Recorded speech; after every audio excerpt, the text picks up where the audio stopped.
Hello everyone, আসসালামু আলাইকুম। কেমন আছেন সবাই? আশা করছি সবাই অনেক ভালো আছেন। তো আমি যে সালোয়ারটা এখন সেলাই করতেছি এটা আমার কাটার ভিডিও আছে।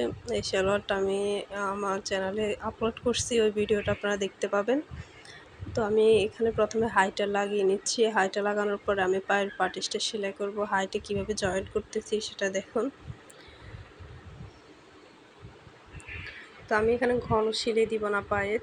এখানে হচ্ছে আমি ৩টা করে ৬টা দেবো, মাঝখানের জায়গাটা আমি খালি রাখবো। কেউ চাইলে আপনারা ঘন পাটিশও দিতে পারেন, যার যার ইচ্ছা। ঘন পাটিশটা দিলেও দিতে পারেন বা এরকম আমার মতো হালকা সেলাইও দিতে পারেন।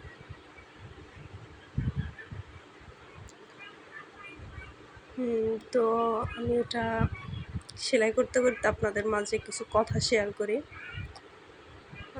কথা হচ্ছে যে মানে মেয়েদের হচ্ছে রান্নাবান্না জানা বা চাকরি বাকরি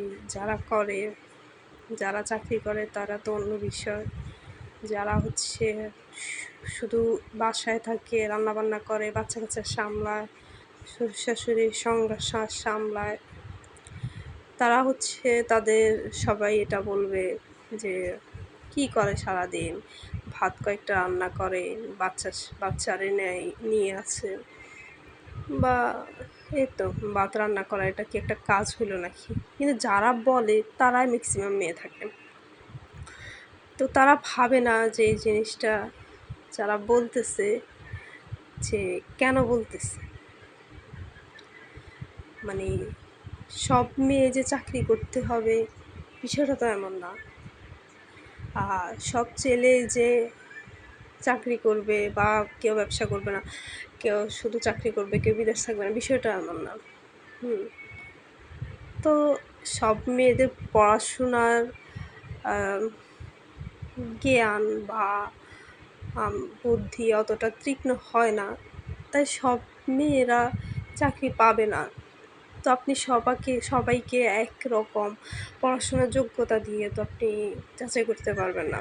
একেকজনের ভিতরে আল্লাহ তাআলা একেক ধরনের জ্ঞান দিয়ে সৃষ্টি করেছেন, একেক রকম যোগ্যতা দিয়ে। হ্যাঁ, কেউ বলে কেউ হচ্ছে অলরাউন্ডার। হ্যাঁ, থাকে। চেষ্টা করলে সব কিছুই করা সম্ভব। ইচ্ছাশক্তি থাকতে হবে, আপনার আশা থাকতে হবে, নিজের প্রতি নিজের কনফিডেন্স থাকতে হবে। একটা মেয়ে সেলাই কাজ জানে, খুঁটিনাটি নকশি কাঁথা সেলাই করতে পারে, এটাও একটা কাজ। সেলাই কাজ এটা তো মারাত্মক একটা কাজ। তারপর হচ্ছে ঘর সংসার সামলানো, বাচ্চা কাচ্চা সামলানো, তারপর পড়াশোনাও মোটামুটি সে ভালো করেছে। উচ্চ মাধ্যমিক বা অনার্স ডিগ্রি কমপ্লিট করা, হয়তো তার ফ্যামিলি দিচ্ছে না, চাকরি করতেছে না। তো যারা পড়াশোনায় ভালো বা পড়াশোনা করছে তারা চাকরি করতে চাইবে। আর যারা হচ্ছে পড়াশোনা করে নাই, মোটামুটি করছে, তারা হচ্ছে বলবে যে না, আমার চাকরি করার দরকার নেই, আমি গৃহিণীর মতোই থাকি। কিছু সংখ্যক মেয়ে আছে যে বলে যে আমি তোমার জামাইয়ের টাকায় খাবো, আমি কেন কাজ করব। তারা এটাই বলে এই জন্য কারণ তাদের প্রভাবটা আছে, বিশেষ করে বাপের বাড়িতে টাকা থাকে। বাপের বাড়িতে যেসব মেয়েদের টাকা থাকে সেই সব মেয়েরা খুব খুব কম মেয়ে আছে শ্বশুরবাড়িতে অবহেলিত হয়। বেশিরভাগ মেয়েরাই হচ্ছে শ্বশুরবাড়িতে রাজরানীর মতো থাকে। সেটা আমি স্বামীর কথা বলতেছি না, শ্বশুরবাড়ির বাদ বাকি লোকদের কথা বলতেছি। যে বাপের বাড়ির টাকা থাকলে একটা মানুষ এটা বোঝে না যে একটা মেয়ের বাপের বাড়িতে টাকা থাকলেই আমার কি, তার বাপের বাড়ির লোকরা তো আমাকে সব টাকা দিয়ে দিবে না। হ্যাঁ, হয়তো আপনাকে গেলে আপ্যায়ন করবে একটু ভালোভাবে, তবে এটাও ঠিক কিছু কিছু বড়লোক ফ্যামিলি আছে যে আপনাকে ওই রকম আপ্যায়নও করতে চাইবে না, মন মানসিকতা নাই সেজন্য। আর কিছু কিছু মধ্য ফ্যামিলি, গরিব ফ্যামিলি আছে, নিজের সর্বোচ্চটা দিয়ে আপ্যায়ন করবে। ওই যে কথায় আছে না, বড়লোকের অবহেলিত বড়লোকের অবহেলিত মেহমান হওয়ার চাইতে গরিবের প্রথম অতিথি হওয়া অনেক ভালো। তো আমাদের এখন সমাজ ব্যবস্থা এমন হয়ে গেছে, মেয়েদের বাড়িতে অবশ্যই দেওয়াল আঙ্গনা থাকতে হবে, মেয়ে পক্ষরা বড়লোক হতে হবে। ভাই, আমার কথা হইল মেয়েরা যদি বড়লোক হয় আপনার তাতে কি যায় আসে? আপনাকে দিয়ে দিবে? মেয়ের বাপে কি আপনাকে সব কিছু দিয়ে দিবে? মেয়েকে বিয়ে দেওয়ার সাথে সাথে আপনার নামে দিয়ে দিবে সব কিছু? এটা সহজ না তো। কিন্তু ওই যে বড়লোক মেয়েটাকে আপনি বিয়ে করতেছেন না, আপনার মা, আব্বা, আম্মা সবাইকে কি সে কি রেঁধে রেঁধে খাওয়াবে, ভালো বেড়ে বেড়ে দিবে এমনটাও কিন্তু না, আশা করেন না। কারণ সব কিছুর একটা বিপরীত ক্রিয়া থাকে। এটা তার বেশি মারাত্মক লেভেলে। ওই যে কথায় আছে না, মানি পাওয়ার ব্রো। একটা মধ্যবিত্ত ফ্যামিলির মেয়ের কাছ থেকে আপনি যেটা আশা করবেন, একটা হাই সোসাইটি, হাই স্ট্যান্ডার্ড ফ্যামিলির মেয়ের থেকে আপনি সেটা আশা করেন না। কারণ সে বেলা 10টায় ঘুম থেকে উঠবে। আছে, সব মেয়েরা এমন না।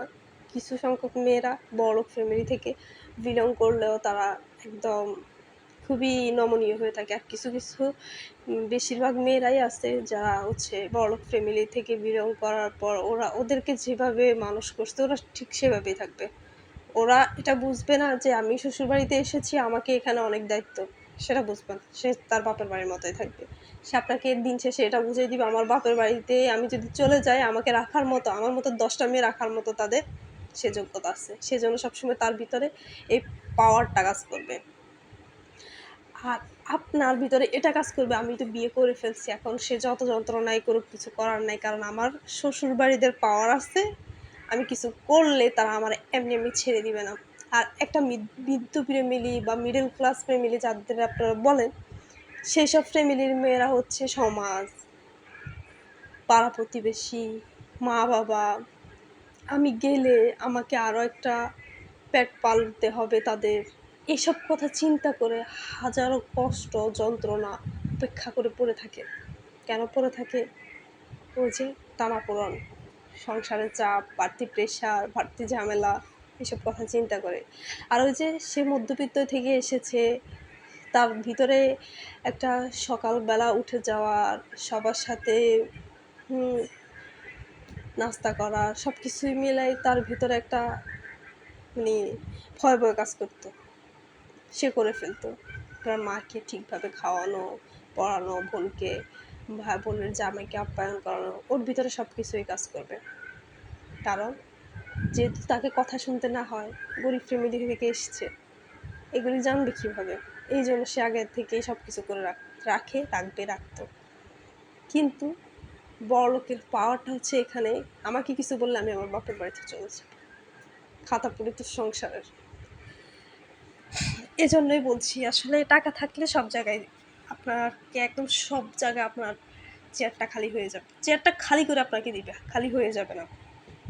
সেটা হোক শ্বশুরবাড়িতে, হোক বাবার বাড়িতে, হোক যেখানে। বাবার টাকা পয়সা থাকলে চাচা চাচা, খালু, মামা মামি, আত্মীয় স্বজনদের ভালোবাসা আধিক্যতার কোনো অভাব থাকবে না। আর যখন বাবার টাকা থাকবে না, কারো কাছে মূল্য থাকবে না। ভালো একটা ফ্যামিলিও আসবে না বিয়ের জন্য, ভালো একটা ফ্যামিলিতে যেতেও পারবে না বউ হয়ে, ওই যে টাকা নেই। এই জন্য যোগ্যতার চাইতে টাকার এই সমাজে দাম বেশি। তো আমি মনে করি কোনো কাজে ছোট না। এই যে আমি সেলাই করতেছি, এটা তো আমার টাকা আসবে, তো টাকা দরকার। ভালো থাকবেন। আসসালামু আলাইকুম।